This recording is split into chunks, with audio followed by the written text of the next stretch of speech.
Bismillahirrahmanirrahim. Assalamualaikum warahmatullahi wabarakatuh.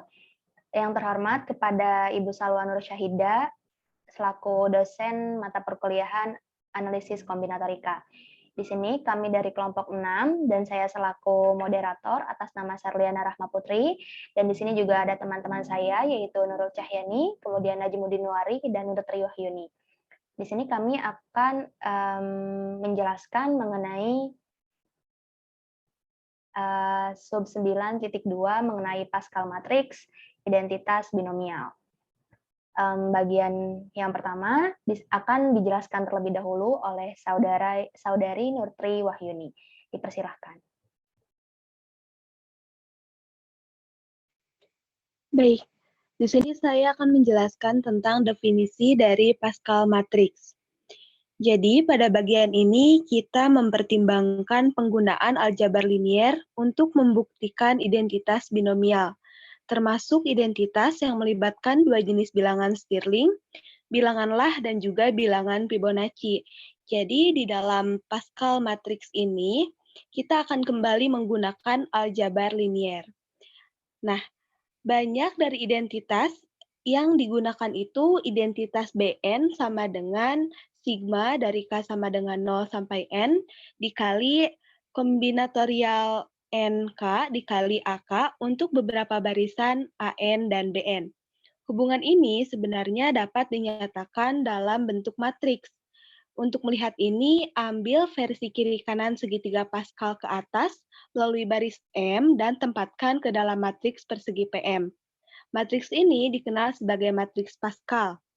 Nah, kita bisa lihat contohnya di layar, di mana seperti yang dijelaskan di atas bahwa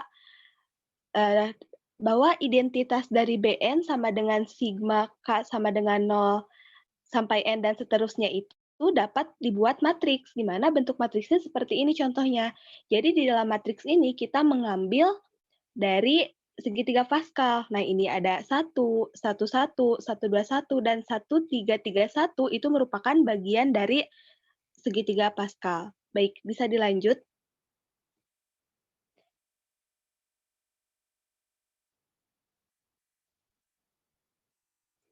Nah, secara lebih formal, entry IJ atau matriks baris IJ dalam matriks PM adalah matriks kolom IJ. Berarti yang lebih formalnya itu ketika sebuah entry IJ yang awalnya berbentuk baris bisa menjadi matriks kolom. Pada bagian ini kita mengindeks matriks yang dimulai dengan baris dan kolom 0. Karena membuat pengindeksan konsisten dengan segitiga Pascal. Nah, kita mengindeks vektor yang dimulai dengan 0 juga. Misalkan ada A tebal, di mana A tebal ini sama dengan A0, A1, A2, dan juga A3. Dan misalkan juga ada B tebal, di mana B tebal ini sama dengan B0, B1, B2, dan B3. Maka, relasi Bn sama dengan sigma K sama dengan 0 sampai N dikali kombinatorial NK dikali AK untuk N elemen 0, 1, 2, 3. Jadi nilai N-nya itu 0, 1, 2, 3. Nah, ini dapat didefinisikan oleh persamaan matriks B tebal sama dengan P3A tebal. Nah, tentu saja dengan meningkatkan nilai M dan memasukkan lebih banyak barisan AN dan BN, kita dapat menyatakan hubungan transformasi binomial antara AN dan BN melalui nilai N yang tetap. Baik, selanjutnya akan dijelaskan oleh Serliana Rahma Putri.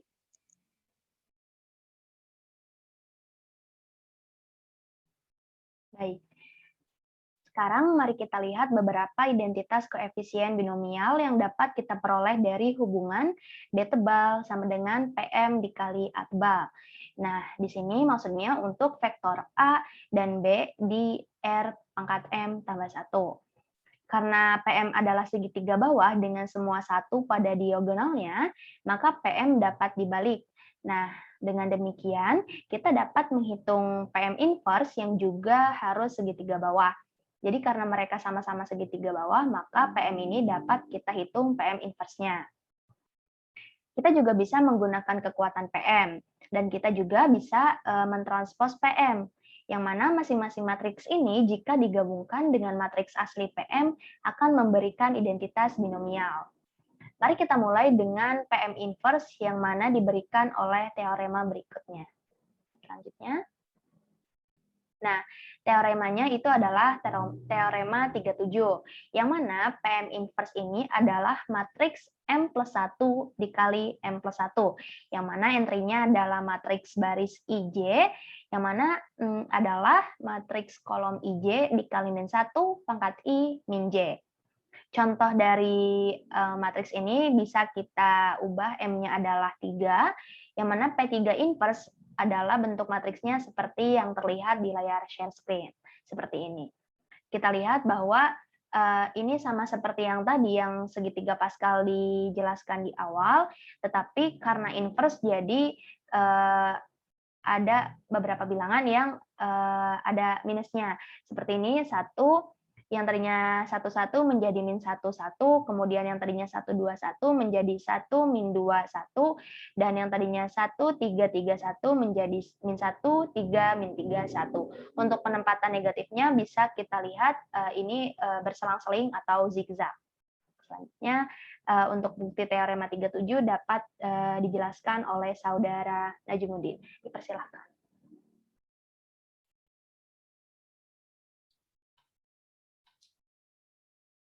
Baik, bismillahirrahmanirrahim. Saya akan mencoba menjelaskan mengenai bukti dari teorema 37.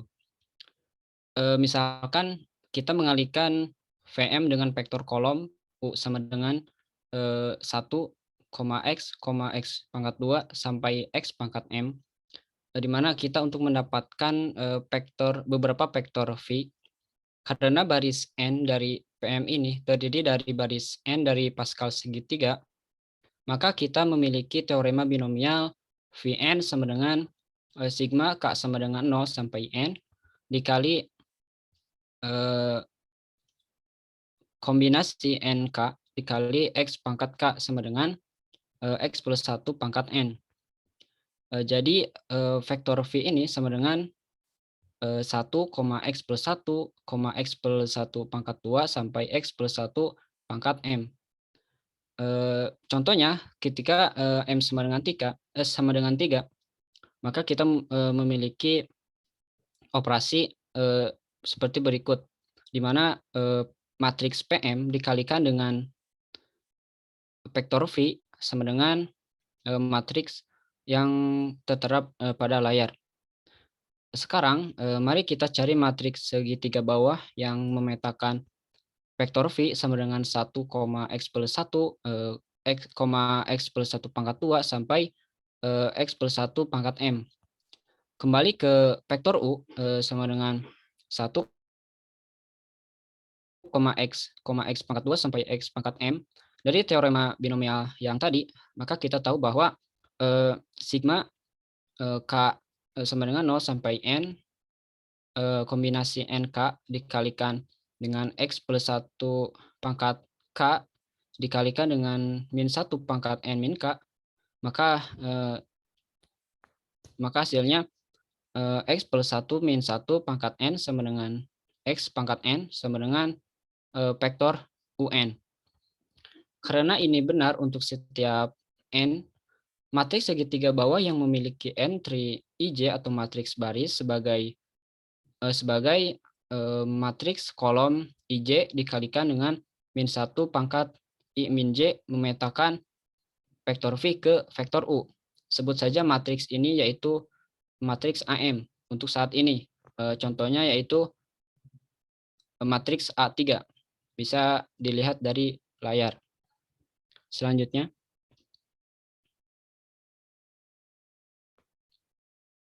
Nah, tetapi apakah kasus matriks AM sama dengan matriks inverse PM? Nah, untuk menemukan inverse suatu matriks, itu tidak cukup untuk menemukan matriks yang membalikan pemetaan matriks asli pada vektor tunggal.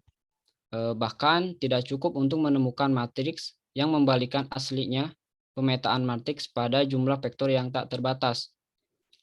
Jika kita dapat menunjukkan bahwa matriks AM membalikan pemetaan matriks PM berdasarkan ruang R pangkat M plus 1, itu cukup itu cukup untuk membuktikan bahwa matriks AM sama dengan matriks inverse PM.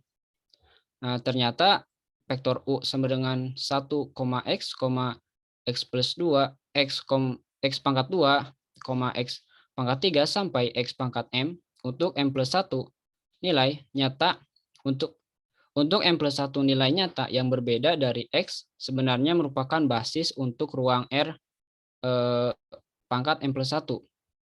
Nah, ini berarti bahwa himpunan vektor yang sama dengan X plus 1 menggantikan X juga merupakan basis untuk ruang R M plus 1.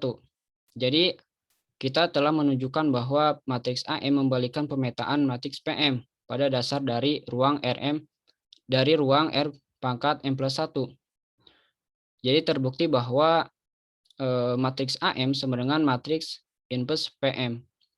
Nah, untuk teorema 37 akan segera mengarah ke bukti matriks identitas 26.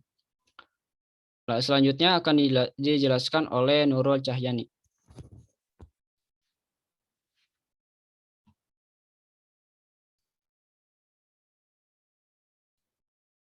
Baik, di sini saya akan menjelaskan tentang identitas 26, di mana identitasnya itu diberikan sigma K sama dengan 0 sampai N, kombinasi NK dikali kombinasi KM dikali min 1K sama dengan min 1 pangkat M, N sama dengan M. Nah, buktinya sebagai berikut. Misalkan R itu lebih besar sama dengan M, N. Jelas, PR dikali PR min 1 itu merupakan IR atau identitas R. Ini berarti bahwa mengalihkan baris N dari PR dengan kolom M dari PR min 1 adalah 1. Jika N sama dengan M dan 0, jika tidak, dalam kata lain, sigma K sama dengan 0 sampai N kombinasi NK dikali kombinasi KM dikali min 1 pangkat K itu sama dengan M sama dengan M.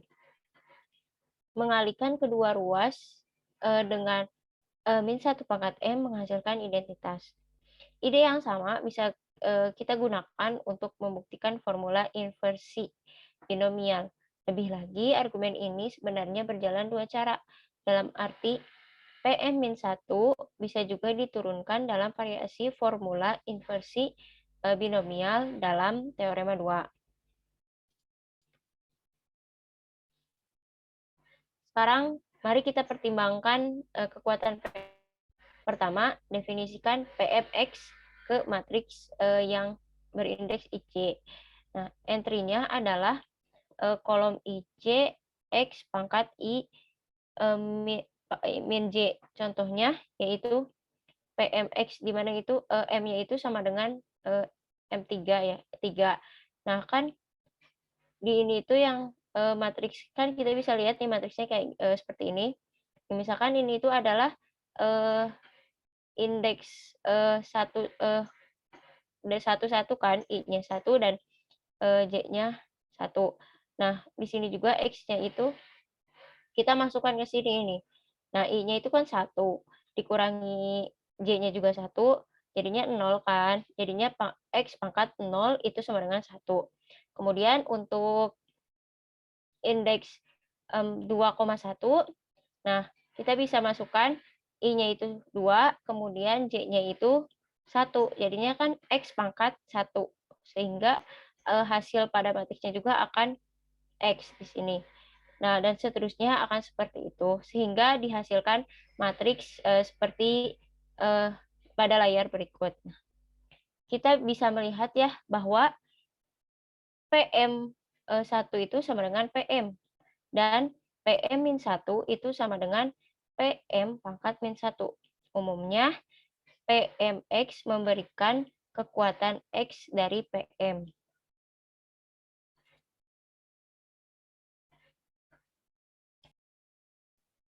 Baik, sekian penjelasan dari kelompok kami, yaitu kelompok 6, mengenai materi ini. Kurang lebihnya mohon maaf. Wabillahi taufiq wal hidayah. Wassalamualaikum warahmatullahi wabarakatuh.